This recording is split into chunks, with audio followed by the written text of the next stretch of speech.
Metro ಪ್ರಯಾಣಿಕರಿಗೆ good news. ಪ್ರತಿದಿನ silicon ಸಿಟಿಯಲ್ಲಿ ಸಾಕಷ್ಟು ಜನರು ಮೆಟ್ರೋಗೆ ಅವಲಂಬಿತವಾಗಿದ್ದಾರೆ.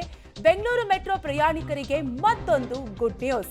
ನಗರದ ಬಹು ನಿರೀಕ್ಷಿತ ಮಾರ್ಗದಲ್ಲಿ ಟ್ರಯಲ್ ಪ್ರಾರಂಭವಾಗಿದ್ದು, ಪಿಂಕ್ ಲೈನ್ ಮಾರ್ಗದಲ್ಲಿ ಮೆಟ್ರೋ ಟ್ರಯಲ್ ಆರಂಭಿಸಿದ ಬಿಎಂಆರ್ಸಿಎಲ್. ಒಟ್ಟು 21.26 ಕಿಲೋಮೀಟರ್ ಉದ್ದ ಪಿಂಕ್ ಲೈನ್ ಮೆಟ್ರೋ ಮಾರ್ಗ ಜೊತೆಗೆ 7.5 ಕಿಲೋಮೀಟರ್ ಎಲಿವೇಟೆಡ್ ಮಾರ್ಗದಲ್ಲಿ ಟ್ರಯಲ್ ನಡೀತಾ ಇದ್ದು, ಕಾಳೇನ ಅಗ್ರಹಾರ ಟು ತಾವರೆಕೆರೆ ನಡುವೆ ಆರಂಭವಾಗಿರುವ ಟ್ರಯಲ್ ಬೆಂಗಳೂರು ಮೆಟ್ರೋ ಪ್ರಯಾಣಿಕರಿಗೆ ಮತ್ತೊಂದು ಗುಡ್ ನ್ಯೂಸ್. ಒಟ್ಟಾರೆಯಾಗಿ ಸಾಕಷ್ಟು ಜನರು ಮೆಟ್ರೋವನ್ನ ಅವಲಂಬಿಸಿದ್ದಾರೆ ಬೆಂಗಳೂರಿನಲ್ಲಿ.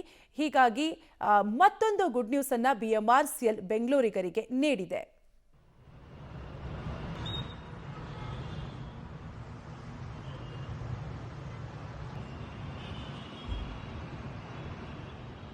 ಪಿಂಕ್ ಲೈನ್ ಮೆಟ್ರೋ ಮಾರ್ಗದಲ್ಲಿ ಟ್ರಯಲ್ ಅನ್ನ ಶುರು ಮಾಡಿದೆ. ನಗರದ ಬಹು ನಿರೀಕ್ಷಿತ ಮಾರ್ಗದಲ್ಲಿ ಟ್ರಯಲ್ ಪ್ರಾರಂಭ ಮಾಡಿದ್ದು, ಸಾಕಷ್ಟು ಜನರು ಪೀಕ್ ಅವರ್ನಲ್ಲಿ ಮೆಟ್ರೋವನ್ನ ಅವಲಂಬಿಸಿರ್ತಾರೆ. ಸೊ ಈಗ ಮತ್ತೊಂದು ಗುಡ್ ನ್ಯೂಸ್ ಬೆಂಗಳೂರಿನ ಜನರಿಗೆ.